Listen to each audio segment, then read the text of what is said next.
Bonjour les enfants, j'espère que vous allez bien et que vous avez passé une excellente semaine. Aujourd'hui c'est le vendredi, c'est le jour de la lecture suivie.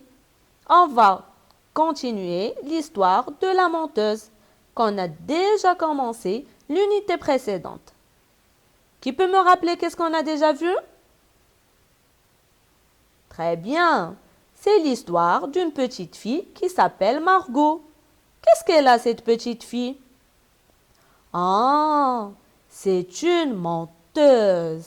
Elle s'amuse à inventer des histoires et les raconter à tout le monde, que ça soit à ses parents ou bien à sa cousine Lola. Qui la croit? Excellent. Ses parents n'en croient pas un mot. Mais, par contre, sa cousine Lola a la sale manie de tout croire. On est arrivé où dans l'histoire? Bravo!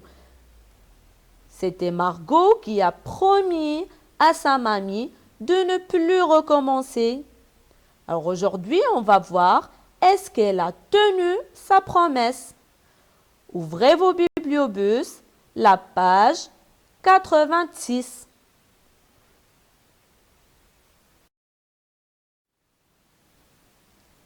Je commence la lecture. Ce matin-là, justement, quand le courrier a fait son petit fouillis en passant sous la porte, Margot était sagement assise depuis une demi-heure, les bras croisés au premier rang de la classe de Madame Orjolet. Qui sont les personnages de ce passage? Très bien. On a Margot, le personnage principal de l'histoire. Qui d'autre? Et Madame Orjolet. Le courrier, il est passé sous quelle porte? Bravo! Sous la porte d'entrée de la maison des parents de Margot. Alors, les deux actions se sont passées en même temps. Le courrier qui passe sous la porte d'entrée et Margot qui était en classe. On continue.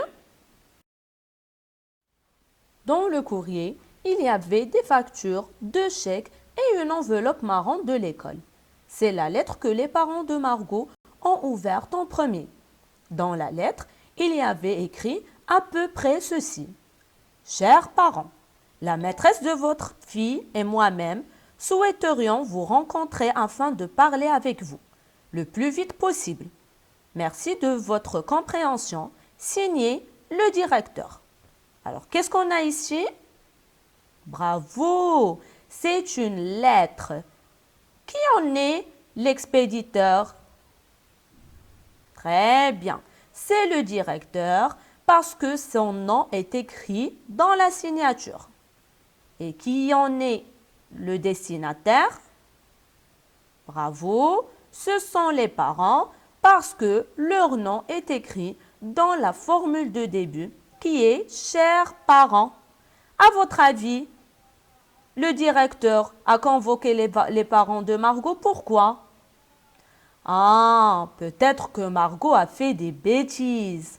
On va voir ça tout de suite. On continue la lecture. Ça leur a comme qui dirait coupé l'appétit. Silencieux et inquiets, ils n'ont rien dit jusqu'à l'école. En arrivant, ils les ont trouvés tous les deux, la maîtresse et le directeur, un peu gênés.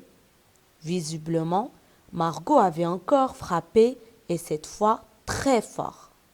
Comme disent les grands, la convocation chez le directeur était la cerise sur le gâteau. Alors sur ce passage, on a deux expressions. La première, c'est frapper fort. Qu'est-ce que ça veut dire? Ah, ça veut dire qu'elle a fait quelque chose de très grave. Et l'autre expression, c'est la cerise sur le gâteau. À votre avis, que veut dire cette expression? Très bien, on l'utilise quand on veut dire qu'on ne peut plus. Alors ses parents sont très énervés contre elle. C'est la dernière chose qu'ils vont accepter de la part de leur fille. Elle a fait tellement de bêtises qu'ils ne peuvent plus. On continue.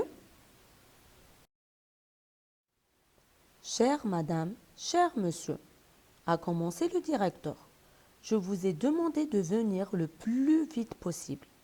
Votre enfant ne fait signer aucun carnet et prétend que c'est tout à fait impossible. Et la maîtresse d'ajouter.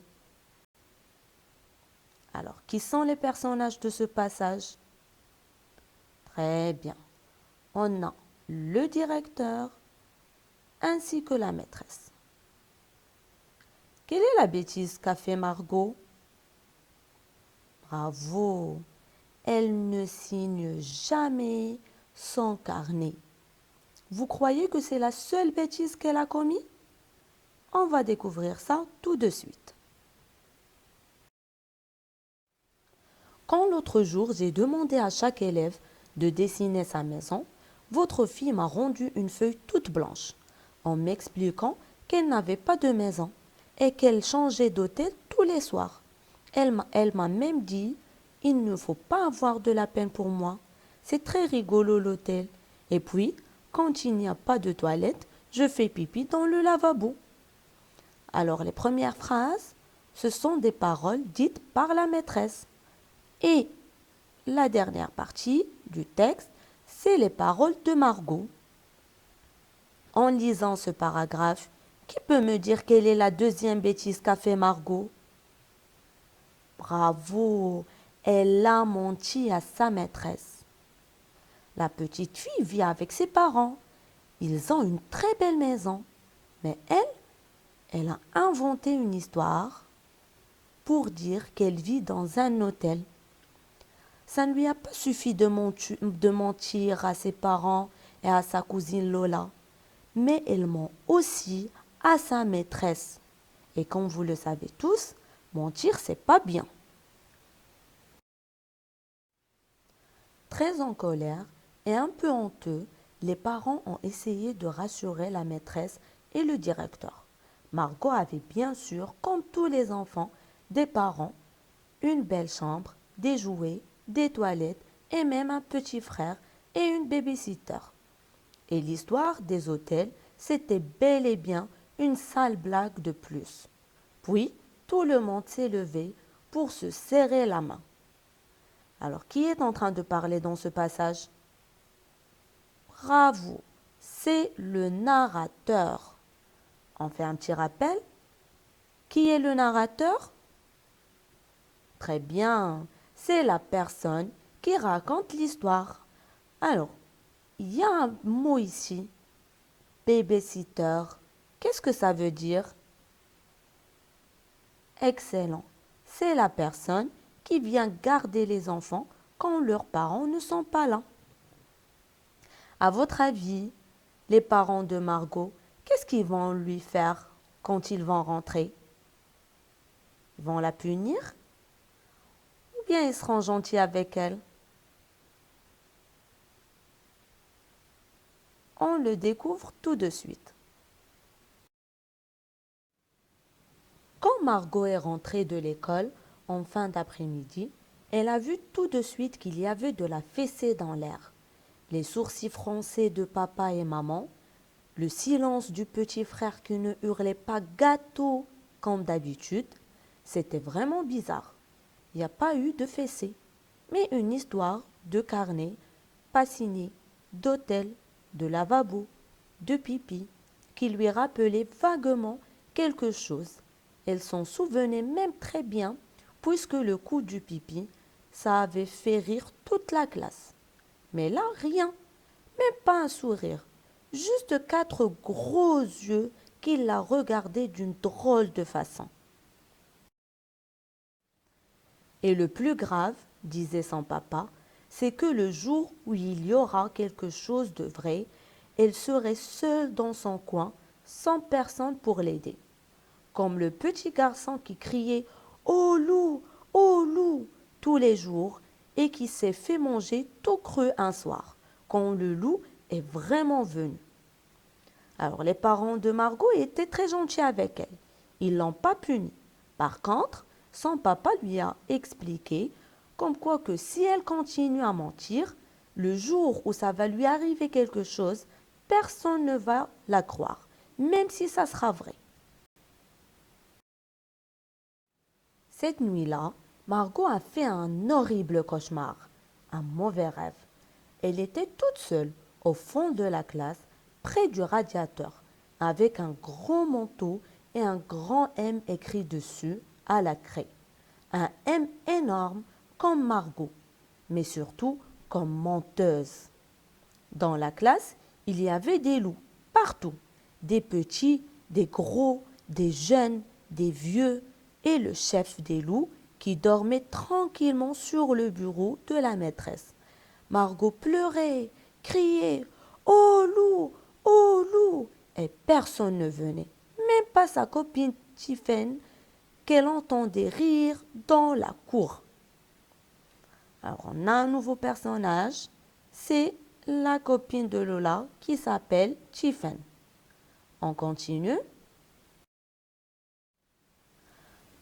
Quand elle s'est réveillée le lendemain matin, les cheveux tout mouillés par la peur, Margot a voulu se lever comme tous les jours pour aller à l'école. Mais impossible de se tenir debout.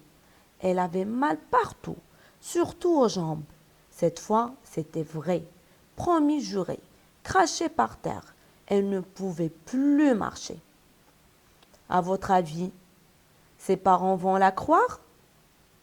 Ben moi, je crois pas. Mais on va voir ça dans la suite de l'histoire le vendredi prochain. Alors sur votre plateforme, vous aurez des questions et des exercices. Lisez bien vos bibliobus, même plusieurs fois, avant d'y répondre. Je vous dis bonne chance et bon week-end.